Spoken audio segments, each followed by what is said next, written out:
All right. Hey, everyone. Todd here, internalarchitect.com. In this video, I'm going to talk about 5 ways to deal with a cancer reoccurrence and not feel fear. And before I start on this, please hit subscribe below and hit the bell for notifications so you know when I put out a new video. Now, I've been thinking about this since I have been going through a pretty good reoccurrence, and technically this is my second reoccurrence. So the first one happened kind of during my original treatment regimen, and that kind of set me up for doing a stem cell transplant down the road. And now, this is, almost 9 years later, and I'm going through my second reoccurrence. So there's a number of lessons that I've learned because of this, and I think there's some changing in mentality as a cancer survivor that you really need to be aware of and kind of just approach, because as kind of life kind of goes on and whatever, there's a big likelihood, because of everything that you have done with your original treatments, that you have to kind of expect that will happen, and that's just having a reoccurrence or a secondary cancer down the road.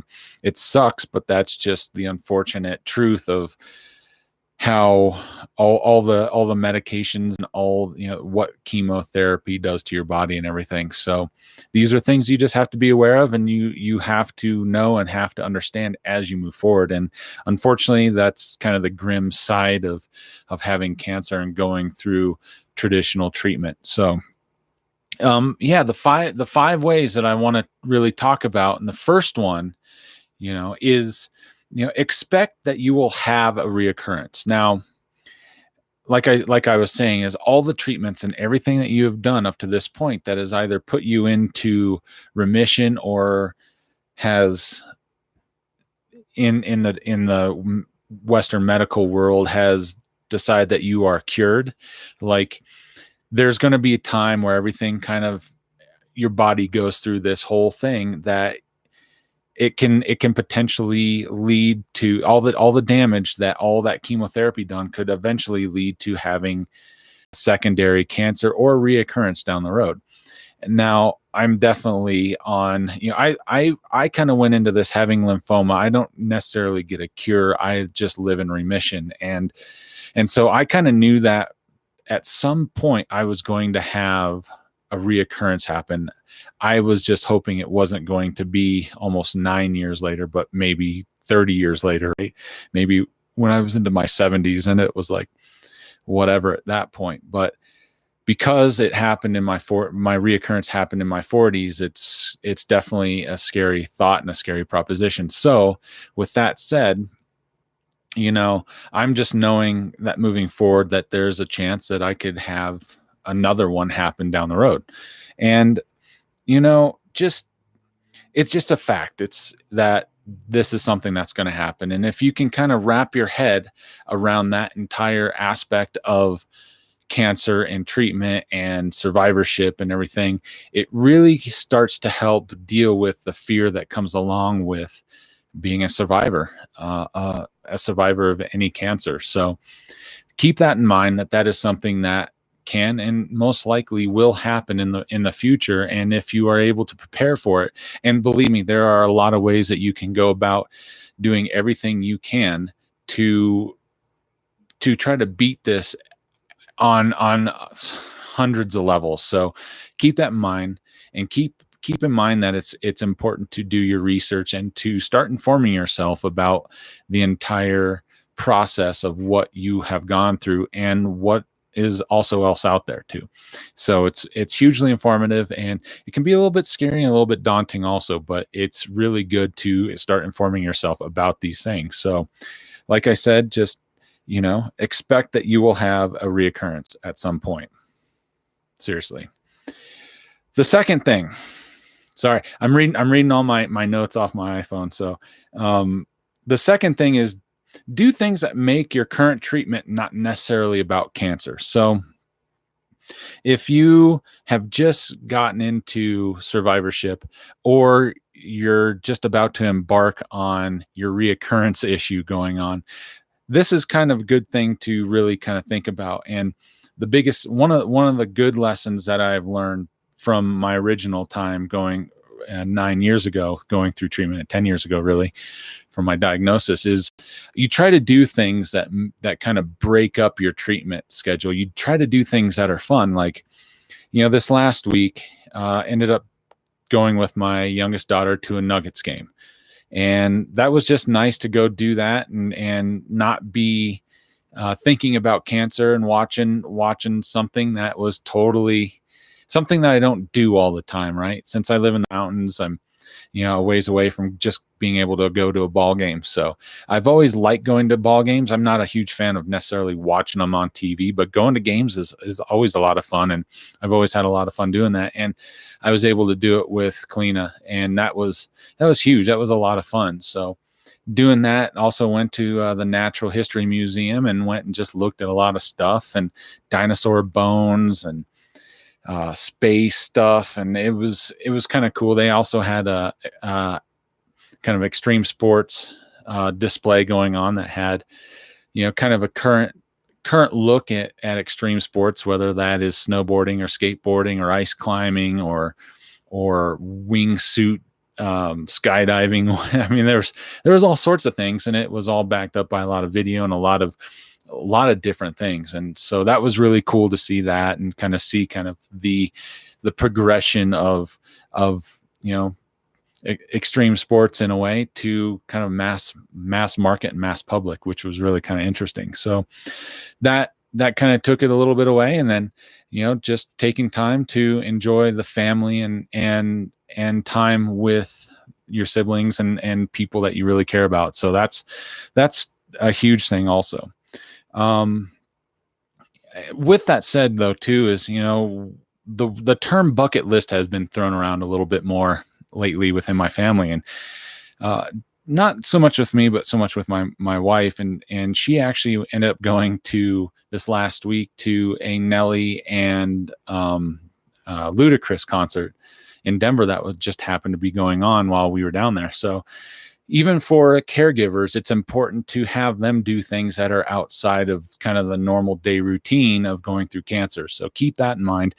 Absolutely, as a patient, as a survivor, encourage your spouse or whoever your caregiver is to go do something fun outside, away from you and away from cancer, and just whatever it is, just encourage them to do that, because it's hugely important for them also. And I'll be kind of getting into more caregiver side of stuff here in the future, because I think there's a huge need for a lot of people that need to understand that being a caregiver is not as easy as it looks. So yeah. So number 3 is, live in the moment,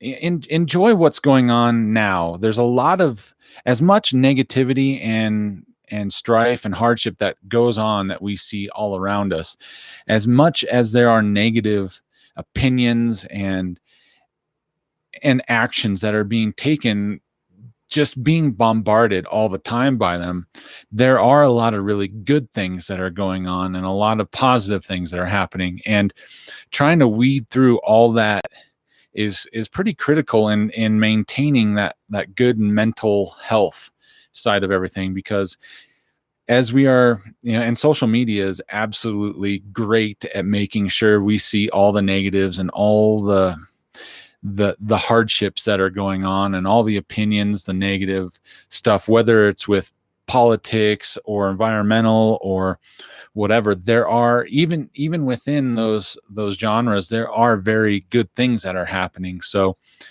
I think it's more important to take the moment that we're living in to do some things that are good. And this kind of also works towards the last 2 things on my list is to do some things that are positive, that make you feel good, because it's really kind of an all-encompassing part to living as a survivor and as a reoccurrent patient also. So these things are really good. For me, it's really easy for me to daydream and think about all the future stuff. I have to bring myself back down to the reality that we just got to live in the here and now. And it's difficult for me, but I'm getting better at it. And anytime I ever do that, it makes me feel a lot better doing it also. So, all right, number 4 is find a creative and active outlet. Now, the creative side for me is I love doing my YouTube videos. I love kind of talking with you guys about this. I love sharing my story, and I love sharing my experience because I think I think more people need to do this, and I think it's really important for them to kind of, help other people that they come across, because once you're a cancer survivor, people will come to you, whether you like it or not, and kind of be curious about what to expect and everything else that comes along with this experience. So take the time to do that. That's what I like to do. This channel has really afforded me a chance to really just talk about this and talk to a lot bigger audience about things that are happening. And I think it's important for you to find some sort of a creative outlet, whether that is also doing YouTube videos, or whether you enjoy painting, or, writing, spending a lot of time. If you're writing all the time, that's awesome. And that's a good way to kind of help you mentally focus yourself too. And then actively, you need to do something physical every single day, or try to do something physical every single day. I do my best to do something every day, but life just gets in the way and it's hard, and that's okay, especially this time now going into winter where days are really short and don't have all that extra daylight to get out and do things after the work day is done. So yeah, it's a lesson in just discipline in doing things for yourself that will make you feel a lot better. And I'm going to be going to Denver to finish out the rest of my treatment. I have 15 more rounds of radiation coming up, and I'm taking a bike down to Denver with me. We're staying within 10 minutes of where I'm going to be getting all my treatment done, and I'm going to try to ride my bike every single day.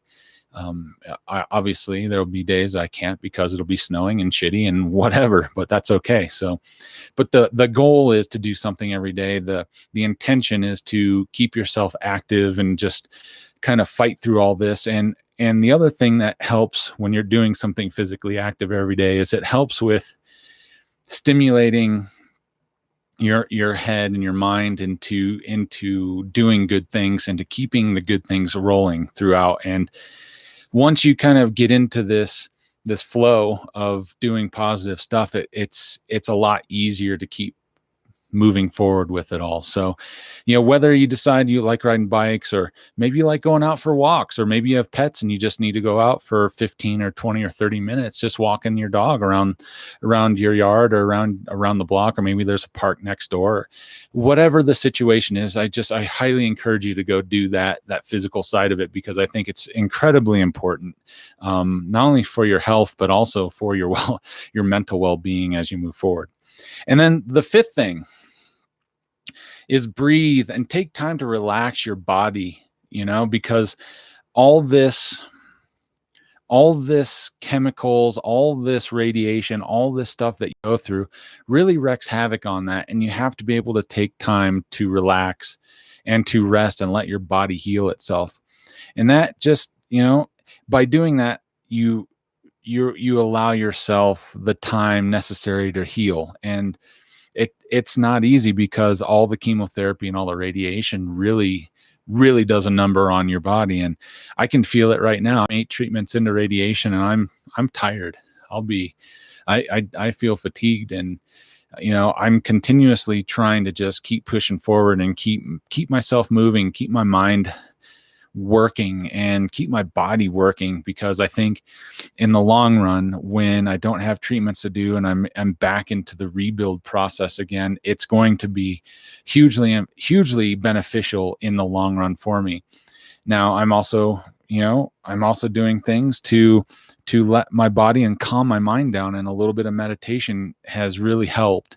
Now, I don't do it for very long, but I'm getting better at it. I'm letting myself get better at doing it too, and I'm learning more about it as I go along. I have some friends that really are good at meditation and that type of spiritual calmness that kind of comes along with that. And that's been a huge benefit to me also in the long run. So yeah, so those are the 5 things that I really wanted to kind of talk to you about and just kind of go over, because as life kind of goes on, as life gets kind of crazy, especially with the different treatment regimens and the different aspects of just getting your body hammered by all the treatments, you have to do things to keep yourself kind of on top of it. It's really easy to become complacent and just get lazy and just not get off the couch and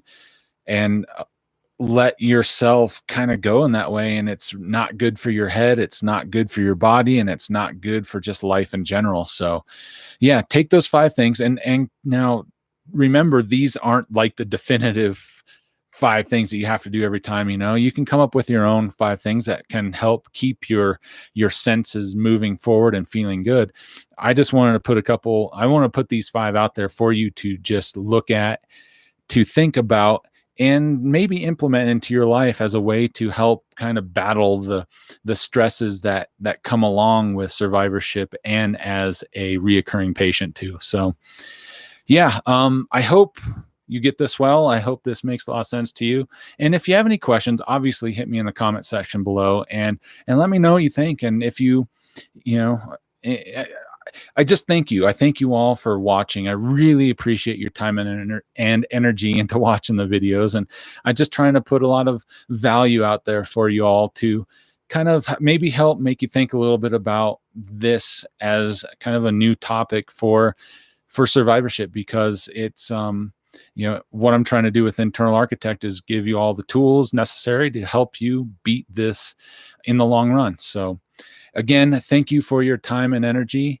and I will see you on the next video.